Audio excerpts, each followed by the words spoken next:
kita sudah di episode 3 dengan saya di sini Jagat, salah satu dari staf Departemen Hubungan Luar yang di sini akan membawakan materi tentang Pandemic Journey bersama kabinet benahi bersama menjalani bersama FK UDN. Jadi di sini kita ada dua narasumber yang merupakan tamu spesial kita. Jadi yang pertama ada Kak Hilary Sikaringgo Opusunggu yang biasa disapa Kahil dan merupakan ketua BEM-FK yang menjabat di Kabinet Benahi Bersama. Halo Kak. Halo semuanya, perkenalkan aku Hilary, selaku ketua BEM. Selamat kenal. Oke, jadi yang kedua ada Kak Brian Gervais yang merupakan wakil ketua dari Kabinet BEM Benahi Bersama. Halo Kak, apa kabar? Halo Jagat, halo Sobat Hipokrates, salam kenal juga. Oke, jadi di sini mungkin kita mau nanya kesibukan dulu Kakak. Dari Kak Hil mungkin untuk saat ini kesibukannya apa sih Kak? Dan gimana kabarnya? Widih, aku kabarnya baik nih. Kesibukan apa ya? UP. Nggak bercanda guys. Sibuknya kemarin di BEM sih, kita terakhir kemarin beres-beres. Tapi rata-rata masih BEM sih, proker dan segala macam. Oke, masih di BEM ya. Mungkin itu dari Kak BG. Ya sama dengan Kak Hil. Kalau kalian lihat sekber sekarang, kita baru benar-benar membenahi sekber kita nih. Benar-benar kemarin kita baru selesai. Sama banget dengan nama kabinet. Benar sekali. Harus membenahi. Oke, jadi mungkin yang pertama karena kita lagi ngebahas tentang nama kabinet yang sekarang, mungkin bisa sambil nostalgia nih sebagai pertanyaan pembuka. Dari Kak Hil dan juga Ko BG, kira-kira apa sih bisa diceritakan kenapa memilih nama kabinet untuk sekarang ini di kepengurusan yang sekarang ini Benahi Bersama? Kenapa? Mungkin bisa diceritakan dari Ko BG mungkin dulu. Wah, Benahi Bersama. Mungkin nanti untuk Benahi Bersama bisa Hilary ceritain. Tapi aku coba cerita. Dulu itu pas kita mau maju, kita sering ketemu nih di Starbucks level ya, bukan Sudirman ya. Kita sering ketemu, kita ngobrol, kita diskusi. Kita benar-benar memilah semua proker, lihat mana nama yang cocok untuk apa pembawaan yang kita bawain gitu, inovasi apa kita bawain, kita sesuaikan dengan namanya. Dan kita hampir aja banyak nama sih kalau itu kita, dari nama-nama bahasa cringe sampai nama-nama Sanskerta ya. Iya, kayaknya ada sedia semua nama gitu. Apa sempat hampir pilar pembenahan. Terus bahasa Sanskertanya random gitu. Tapi udah pakai BLM makanya nggak jadi. Iya, jadi ya itulah. Tahu udah ada, ya udah jangan deh. Jadi kita ujung-ujung ambilnya Benahi Bersama. Mungkin Hilary bisa cerita nih kenapa? Waktu itu kita emang pas maju emang rada mepet ya, mepet banget sih waktu itu. Ya banyak cerita sih waktu itu. Tapi awalnya pengen nyari kata-kata yang keren gitu kan, kayak tapi kita nyari nama kabinet kok kayaknya udah ada gitu antara nama kabinet di UNUT atau nggak nama kabinet sebelumnya. Terus kita kayak ya udahlah biar langsung aja tuh the point Kabinet Benahi Bersama. Karena concernnya emang gitu sih, rata-rata emang concern kita sama sih soal banyak yang mau diperbaiki. Jadi ya udahlah biar straight to the point, biar jelas. Ya udah kita pakai nama Kabinet Benahi Bersama. Oke, jadi nama itu yang jelas dengan tujuan dari kabinet yang sekarang. Betul. Ya. Jadi untuk kabinet yang saat ini ingin membenahi dan juga memperbaiki hal-hal yang perlu diperbaiki. Betul. Mungkin karena di sini di tiap kabinet itu pasti akan ada pengurusan yang berbeda. Mungkin di sini juga Kak Hil sama Ko BG bisa minta sih apa sih perbedaan pengurusan atau susunan pengurusan di kabinet ini dengan kabinet tahun-tahun sebelumnya. Oh, di departemen baru kali ya? Iya, boleh. Mungkin dari Kak Hil dulu. Jadi kita di Kabinet Benahi Bersama ada departemen baru. Tadi awalnya kita punya 10 departemen, sekarang jadi 11. Nama kabinetnya adalah pengembangan internal. Itu namanya biasanya departemen PNI gitu. Ini concernnya gara-gara kita sendiri mungkin kan nyalonnya sendiri ya, nyalonnya cuma satu kasak gitu. Jadi kayak mungkin ada something sih emang yang harus ngebangun pride internal BEM gitu. Karena itu kita rasa ya udahlah kita pisah aja dari PSDM waktu itu. Jadi PSDM-nya dipisah dengan PENIN, jadi ada dua gitu. PSDM-nya kemahasiswaan tapi ke arah luar, jadi untuk teman-teman semua, untuk maba gitu ya, kaderisasi. Sedangkan PENIN-nya emang benar-benar fokus di BEM. Jadi itu sih nama departemen. Tapi gara-gara nama departemen kita jadinya nambah kordep juga ya. Soalnya kayak makin banyak departemen kan butuh banyak yang follow up tuh. Ya, berarti sekarang posisinya kita punya 3 kordep, ya, di mana dulunya cuma 2 ya, internal dan eksternal. Sekarang kita 3, kemahasiswaan, pergeraan, sama domestik. Iya, dan setiap kordep membawahi departemen-departemennya lagi gitu. Jadi poin yang paling penting itu tadi sih yang Hilary sempat ngomong, karena kita datangnya cuma sebagai satu pasangan calon dan ini bukan pertama kalinya gitu. Dan dulu juga sempat terjadi. Berarti ada yang salah nih. Kalau cuma sekali kan berarti bisa dibilang coincidence ya. Iya, tapi kalau udah ada pola, berarti ini emang ada suatu nih. Gitu. Dan kita coba benahi nih dengan menawarkan sebuah solusi, yaitu keberadaan PENIN ini. Gitu. Jadi sudah ditunjukkan ya salah satu tindakan membenahi dari keputusan sebelumnya dengan membentuk kordep satu tambahan lagi. sama satu lagi departemen. Mungkin dari kode tersebut mungkin Ku Bega atau Kak Ayu bisa jelasin lebih dalam lagi tentang kode-kode tersebut. Mungkin mengenai boleh. di bidang apa mungkin. Oke. Ku Bega mungkin. Oke, mungkin dari domestik kali ya. Jadi domestik dari namanya itu adalah yang mengurus internal dari BEM-nya sendiri, hal-hal seperti kesekre, kubit, Ke rumah tangga seperti itu ya. Terus ada juga satu lagi kemahasiswaan nih. ada kesma juga kan. Oh, iya. Terus kita juga ada ya pokoknya inti dari domestik itu adalah prinsipnya kita mengurus apa yang ada di internal BEM. Kalau dulu itu internal tapi internal FK kan. Tapi domestik itu internal tapi internalnya BEM dulu gitu. Jadi kita fokusnya di sana dulu.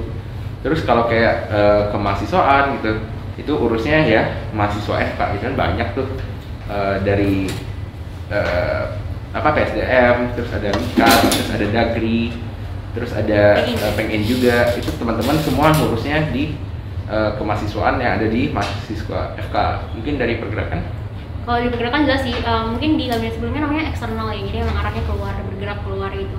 Itu dari salah satu dari GoPro nih, Jagat, terus Kasrat untuk Sama Pengmas. iya, Pengmas ke masyarakat, Kasrat mungkin ke stakeholder terkait gitu sih kira-kira. Tadi domestik juga ada Prodanus, itu salah satu paling penting juga untuk kita perlu keep monetary Iya, value betul. kita sendiri. Monitor bisa. Berarti dari kode itu sudah lebih terstruktur lagi dari lapisan-lapisan lebih dari di BEM dari luar, di dalam dan di BEM itu sendiri. Jadi sudah ada di bidang masing-masing dan ada tugas masing-masing. Iya, jadi lebih jelas gitu kan Iya, pas lebih jelas. mereka mau Iya. bergerak ke ranah apa, mereka udah tahu nih ranah Iya. apa yang mereka harus geraki.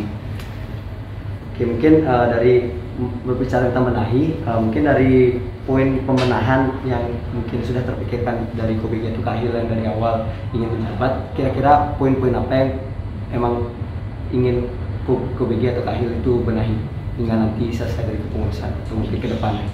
Banyak ya. Ya, Banyak mungkin ya. bisa disebutin beberapa. Mungkin sebenarnya paling besar adalah kita ngerasa kalau proker itu di FK jadi kayak jatuhnya formalitas gitu. Jadi kayak kita pun nggak semangat lagi ngerjainnya karena kayak ya udahlah ngerjain proker orang atau proker BEM gitu. Jadi ngerasa kayak cuman budak korporat aja gitu yang kayak masuk BEM terus dia udah suruh kerja gitu. Jadi kita emang pengen evaluasi sih setiap proker. Kemarin pasti awal kita pastiin dulu sebenarnya nilai yang kita pengen bawa itu apa sih. Jadi kita udah punya core value-nya kan sekarang dan kita harus pastiin kalau emang setiap proker tuh ada value yang dimanifest gitu. Kalau misalnya nggak ada berarti prokernya emang nggak punya nilai ya. Kalau nggak punya nilai ya udah kita hapus aja karena mungkin nggak esensial dan segala macam gitu. Core value-nya kemarin udah kita tentuin, yang pertama optimal, jadi emang ada fungsi yang emang harus dioptimalkan melalui proker ini. Terus yang kedua juga adalah inklusif, kita pengen teman-teman semua gampang kayak ngakses semuanya, terus transparan. Jadi kalau misalnya pertanggungjawaban BEM kemana itu tuh gampang dicari gitu. Dan terakhir aksesibel, soalnya kayak kadang-kadang kan BEM dapat informasi ya soal saya beasiswa kan teman-teman BEM dapat lebih cepat ya mungkin dari teman-teman. Jadi kan kayak mungkin ada nggak adil ya, cuma mungkin hal-hal yang kayak gitu kan. Kita pengennya seaksesibel mungkin, jadi secepat mungkin langsung turun gitu. Jadi nggak cuma anak-anak BEM aja yang dapat info ini, tapi semuanya dapat gitu. Itu yang pertama sih terkait mungkin kayak abstrak ya, mungkin pembenahannya nggak konkret gitu, tapi kita pengen evaluasi program berdasarkan nilai yang udah kita tetapi dulu sih. Itu yang paling dasar menurut kita. Sama tadi mungkin struktur, terus mungkin tambahan lainnya yang paling signifikan kayaknya ini ya, uji publik kayaknya. Iya, salah satu inovasi bisa dibilang ya dalam Iya. menentukan ketua sebuah proker. Kalau dari dulu itu nggak pernah nih namanya ada uji publik di mana teman-teman satu FK semua bisa lihat calon ketuanya gimana. Jadi kita sama-sama menentukan nih, kita menerima input dari teman-teman FK, nanti SC-nya melihat dari jawaban-jawaban teman-teman, kita bisa mempertimbangkan gitu mereka di angkatan gimana, mereka pembawaannya gimana, seperti itu salah satu buktinya. Seperti itu sih, dan salah satu poin terpenting dari KPI ini juga itu tadi biasa kalau orang nyalon jadi ketua dan wakil ketua gitu, mereka pasti unggulannya saya membawa proker unggulan itu, saya membawa proker unggulan ini. Lah masa sekarang prokernya ini ya berguna nggak gitu? Kalau emang nggak dibutuhkan ya ngapain dibawain gitu kan? Kalau ada program unggulan nih tiap tahun nih, kayak kurang banyak aja ya. Benar, program kita udah banyak banget. Di FK aja banyak sekali organisasi, bukan cuma BEM. Dan kalau tiap sekali nyalon, setiap ketua membawa satu program unggulan, ditambahin terus, ujung-ujung ya terus naik terus prokernya. Infinite gitu. Iya, makanya memang dan ini di rutinitas. Jadi kita tahun ini emang nggak perlu nih, kita lihat dulu, kita benar-benar mangkas, kita benar di hari kita ketemu itu sering itu 1 bulan 3 minggu, Iya, 1 bulan itu bener pangkas kalau nggak perlu nggak ya? Kalau nggak perlu ya udah kita buang gitu.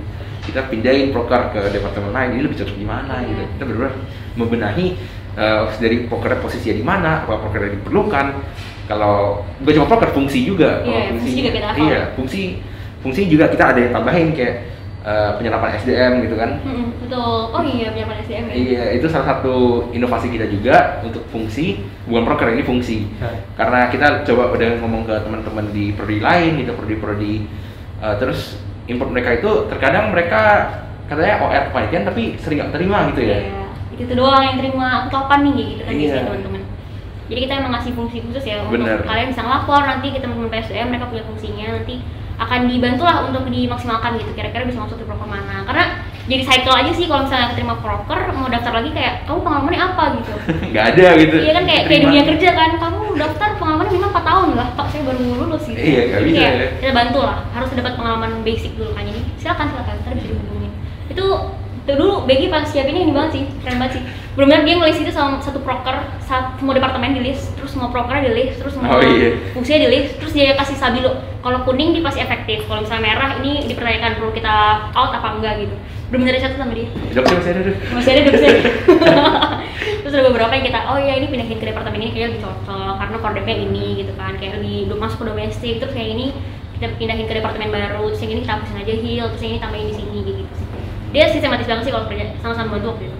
Kita juga ada renovasi websitenya lagi kan. Oh website ya. Bisa kayak di bawah. Iya. Itu kayak lumayan gampang kelihatan ya. Kalau langsung aja disebutin websitenya mas. Iya boleh langsung. Langsung diketik aja BMFK Unut, langsung dicari ketik, kalian bisa lihat di sana. Ini pembenahan dari website itu sebenarnya udah mulai dari tahun lalu ya, Iya, sama Kak Gustam sama juga Kak kan. Gustam. Iya, tapi tahun ini kita tambahin lagi, benar-benar kita renovasi nih. Soalnya ketika orang luar cari BMFK Unut, yang pasti dia ketik apa? Di Google kan pasti kan. Iya. Dan dia pasti cari website kan. Betul. Dan itu adalah image pertama kita untuk dunia luar gitu. Dan Jaga juga udah lihat dong harusnya kan. Iya. Ibu Bro dihubungin kan biasanya gara-gara website ya. Iya. Udah buat akun kan? Sudah dong. Iya, jadi kita tahun ini pertama kali bisa buat akun ya.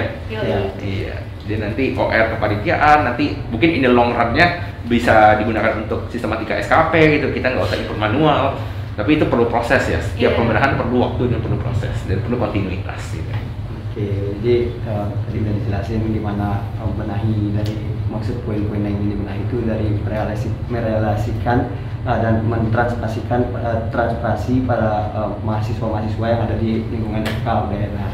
Dan untuk proker-proker tadi juga ada uji publik untuk biar bisa tahu manakah proker yang masih dibutuhkan atau di mana posisinya yang tepat. Dan saya tepat mendengar kalau Kak Hil itu agak melihat kesistematisan kebaikan dari Kak Begi. Nah, penasaran nih sebenarnya kenapa sih Kak Hil bisa milih KBG jadi penawaran untuk maju ke kabinet ini, padahal mungkin beda tingkat ya, beda Iya, 1 tahun betul. di atas, nggak sama tingkat.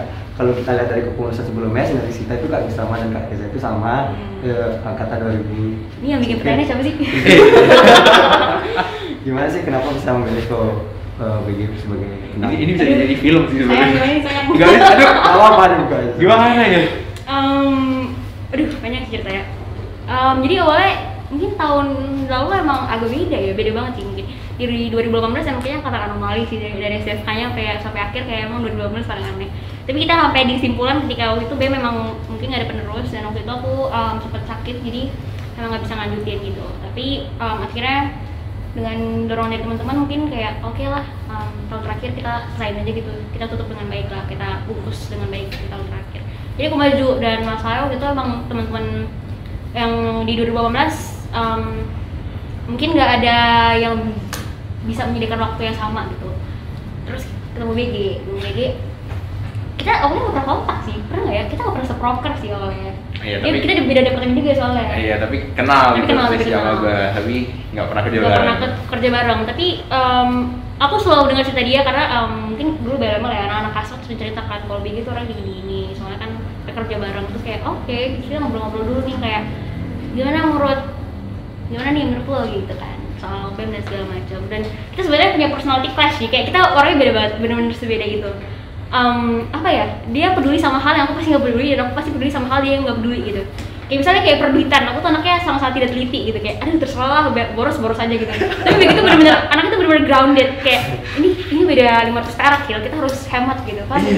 Kayak beda banget gitu. Terus kalau misalnya hal-hal yang lebih abstrak gitu kayak biasanya kan ke aku, kalau begini kan terserah lu kayak gimana gitu. Jadi entah kenapa justru saling komplementari gitu. Kita bahkan nggak pernah bener-bener bagi tugas karena itu udah problem ya beberapa tahun. Kayak kadang-kadang aku cerita sama Kak Gusam, dulu baginya gimana sih Kak sama Kak Reza, terus Kak Gusam cerita, terus kayak kok kita kayaknya nggak bisa gitu ya. Tapi naturally ketemu aja gitu, emang dia peduli sama hal yang nggak peduli dan aku peduli sama hal yang dia nggak peduli gitu. Jadi emang kayak saling melengkapi gitu. Oh iya gitu sih, terus kayak lama-lama cocok juga sih. Terus dia sistematis banget, kalau aku anaknya bener berantakan, kayak dia nulis semua proker, semua docs tuh ada lengkap gitu, terus kayak wah membantu sekali ternyata. Terus ya udah kayak cocok. Terus kita emang mungkin sama-sama, tapi dengan segala perbedaannya kita emang sama-sama punya concern yang sama sih terkait dengan kita kan nggak optimalisasi sih. Jadi kita berdua tipe orang yang suka efektif gitu, kayak pengennya cepat gitu, pengen optimal lah sih ya. Jadi kayak oke, kita maju aja.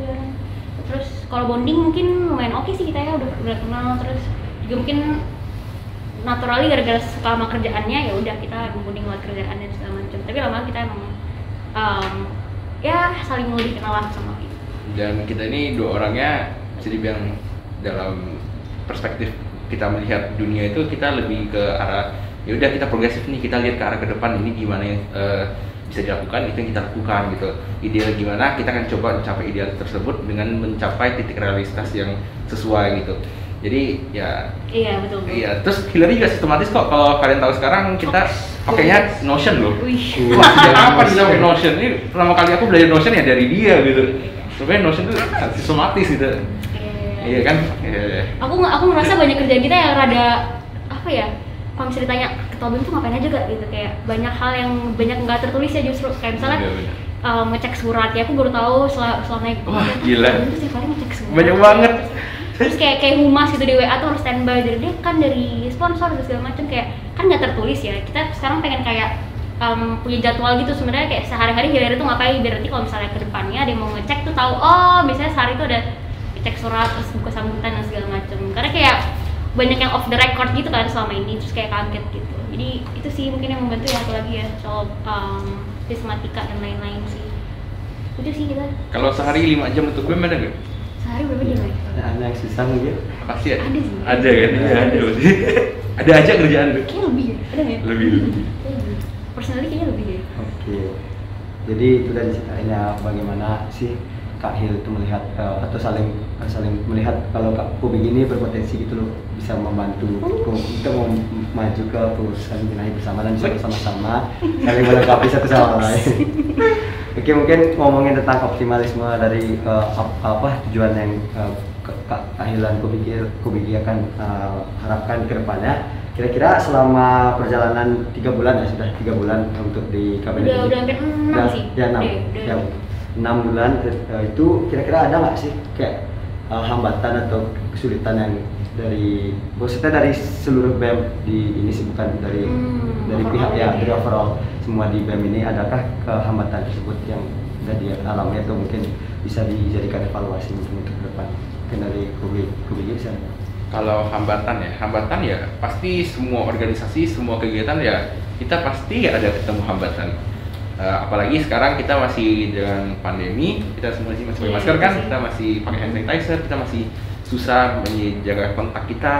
Dan apalagi sekarang udah ada varian COVID baru ya, Delta ya udah masuk juga ke Bali.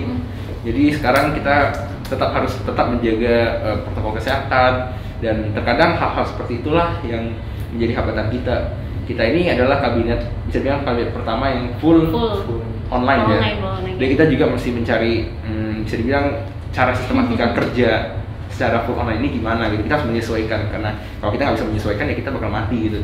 Karena keadaannya seperti ini ya kita harus mencari solusi yang sesuai yang kita bisa terapkan di keadaan seperti ini. Dan emang salah satunya adalah kita sulit bertemu gitu.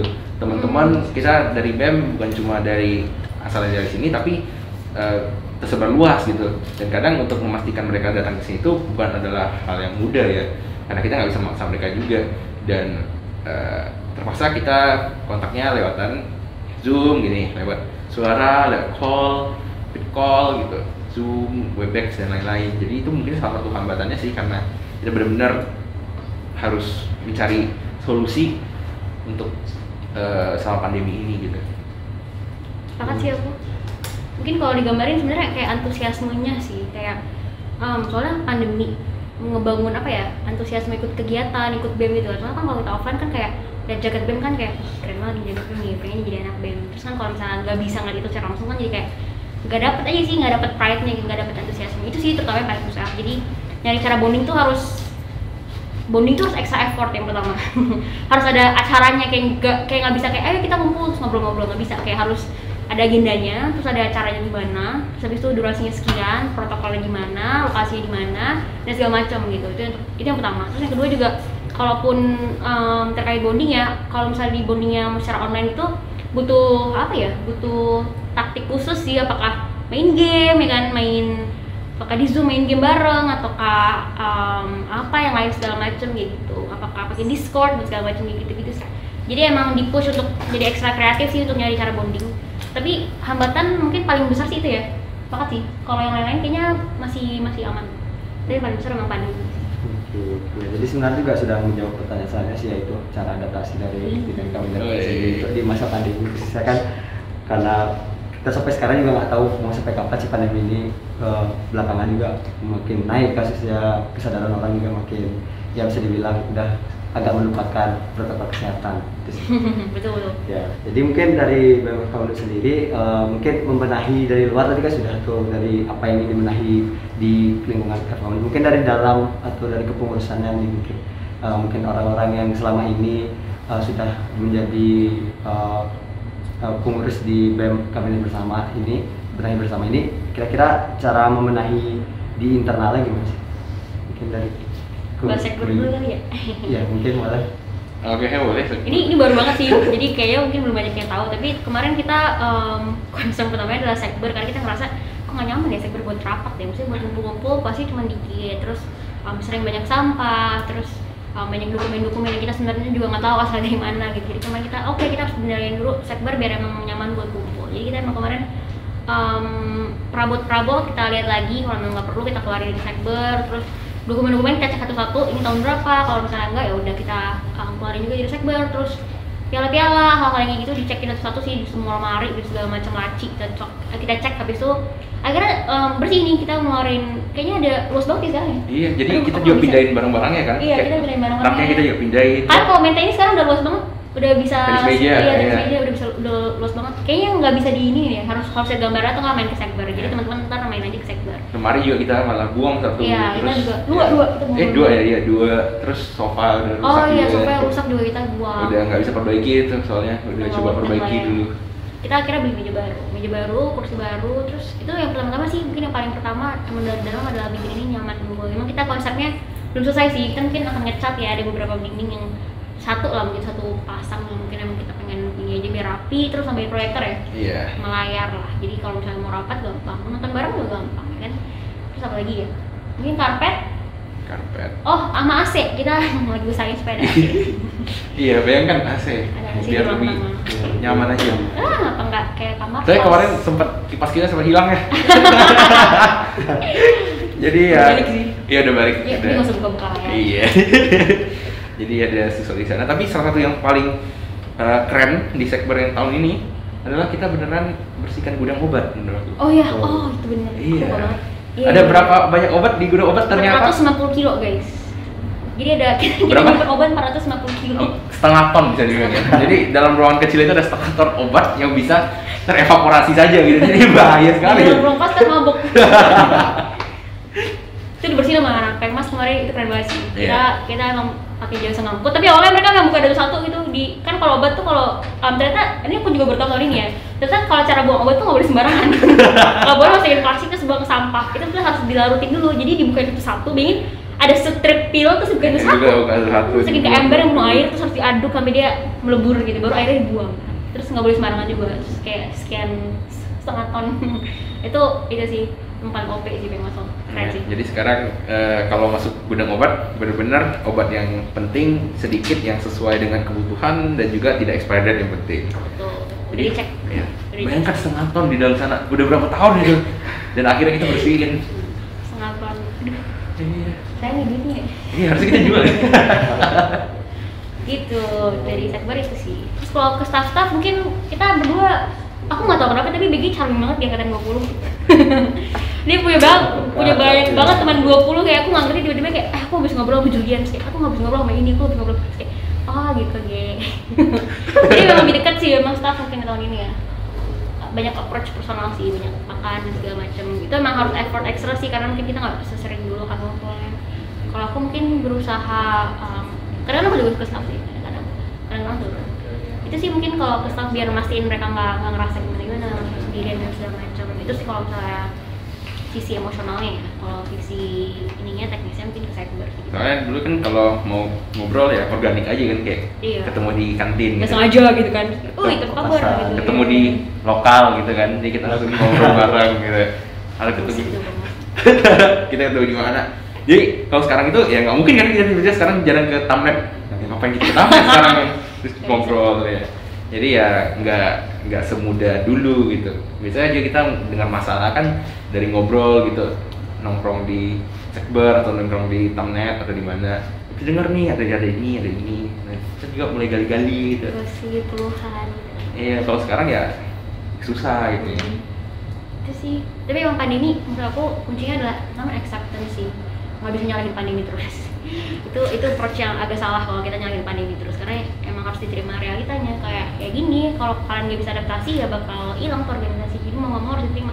Dan emang mungkin sisi baiknya sebenarnya apa ya, work life balance sih menurut aku, karena lebih dekat sama keluarga sih. Aku merasa gitu ya, maksudnya lebih dekat sama di rumah, baik di rumah gitu kan. Jadi sama temen-temen mungkin lebih fleksibel mau ketemu keluarga. Terus kalau mau rapat juga gampang, nggak perlu kayak dulu kok kalau mau kuliah tuh kayak sejam sebelumnya udah mandi dan segala macam. Sekarang kayak Nggak mandi. 15 menit bisa kan? Nggak mandi. Bisa mengalir. Gak mandi bener, kasur gitu. Jadi emang sangat-sangat efektif gitu. Jadi emang lebih dapat sih mungkin work life balance ya. Cuman kalau mungkin setiap hari rapat jadinya nggak baik juga, mentang-mentang online kan dirapatin semua ya. Tinggal di situ aja dikontrol gitu. Jadi mungkin di BEM sepi tapi kita senang juga lah kalau misalnya teman-teman makin dekat sama keluarga dan segala macam ya kan. Jadi oke sih, yang penting acceptance sama disesuaikan aja porsinya mana gitu sih. Itu di kasur kuliah atau tidur? Udah nggak ada bedanya. Udah nggak ada bedanya. Ada recording teman-teman. Oh iya. Gitu kira-kira. Oke, jadi untuk dari pembenahan di internal atau di staffnya dan tidak ada sekbar itu tuh sudah terrealisasikan juga kan. Jadi untuk mungkin harapan dari ini sih dari Kapil dan KUBG ini ke depannya, untuk mungkin bukan hanya di kabinet ini, mungkin kabinet ke depannya di tahun selanjutnya kira-kira apakah harus dipertahankan atau dibuat lebih baik mungkin untuk di kabinet selanjutnya, mungkin dari Kahil mungkin. Harapannya mungkin apa ya, jangan takut sih, jangan takut untuk nge-set standar yang baru gitu, karena emang kita bakal semakin maju gitu. Jadi jangan takut aja untuk nge-set standar, coba aja achieve setinggi-tingginya gitu. Kalaupun nggak bisa ya udah ntar kita oper ke tahun berikutnya gitu sih. Kayak apa ya, progres itu kayak nggak ada habisnya gitu. Iya, Jangan takut. Yang penting itu kalau menurut aku juga jangan melihatkan masa lalu sebagai template sih. Jadi kalian ini punya power, punya kewajiban untuk menjadi membawakan sebuah tuh perubahan bersama kalian sendiri. Dia jangan lihat tahun lalu gini, jadi aku harus gini juga. Nah, Jangan lihat kabinet planning bersama. bukan gitu. Jadi Nggak apa, iya. bisa kalau misalnya mau. Iya, mau benar. silakan. Tapi kalau misalnya kalian punya ide dan emang fleksibel dan emang diperlukan ya silakan gitu. Jangan argumennya tahun lalu nggak gini kok, ya tahun ini kita juga nggak gitu. Tahun lalu gini kok, ya tahun ini kita gini juga. Jadi kalian harus lihat situasinya, kalau emang diperlukan ya silakan gitu. Terus berbuat itu sih, membuat sebuah perubahan ke arah yang lebih baik. Dia jangan terpaku pada suatu standar yang udah Garis lama, udah usang ya. Iya. Betul. Mungkin itu. Jadi Yes. bisa disimpulkan mungkin agak untuk kedepannya selalu terus berpikir inovasi. Ya betul. Kedepannya. Ini juga Inovasi. Darmana inovasi kan? Iya benar. Hmm. Jadi kebetulan juga teman di Departemen dulu, jadi inovasi dari kami untuk memberikan informasi di luar lingkungan account dan rebranding dari nama Departemen dan lingkungan account. Nice. Oke. Keren. di mobil dengerin nih kan. Iya benar banget, untuk sobat-sobat Hippokrates mungkin bisa juga di share nih ke Yoi. teman-teman, ke keluarganya untuk mendengarin. Jaga Instagramnya apa kan? Bagi dong, bagi dong. Tuh, mungkin dari Instagramnya bisa langsung cari di BM account dulu. Widih. Siap. Akan terpapar sana. Biar bisa langsung follow BM account dulu. Oh. Baru follow kamu. Betul, nggak boleh, jangan sampai nggak follow BM account lu. Oke, jadi udah banyak sih cerita-cerita tentang dari kabinet benahi bersama ini. Mungkin dari Kak Hili juga aku dan banyak juga memberikan tips-tips gimana sih cara kita harus berpikir problem solving. Tentunya apalagi ada seperti kayak sekarang pandemi itu, nanti rintangan ke depannya kita nggak pernah tahu. Jadi kita harus terus nggak berpatokan pada apa yang sudah ada, namun kita tetap harus bisa melakukan hal-hal yang nanti bisa membantu kita itu bertahan hidup atau beradaptasi di ke depan. Sip. Oke, jadi mungkin untuk dari podcast episode pada hari ini sudah cukup.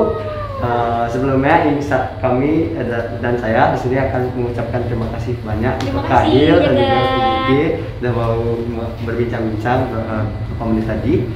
Jadi mungkin untuk sobat Hippokrates di rumah yang sedang mendengarkan, jangan lupa untuk terus stay tune di episode selanjutnya karena akan banyak informasi-informasi lebih lanjut yang nanti kami akan paparkan di episode selanjutnya. Mungkin sekian dan saya ucapkan terima kasih. Dadah. Dadah. Like, subscribe dan hidupin Share. lonceng notifikasi. Iya. Oke.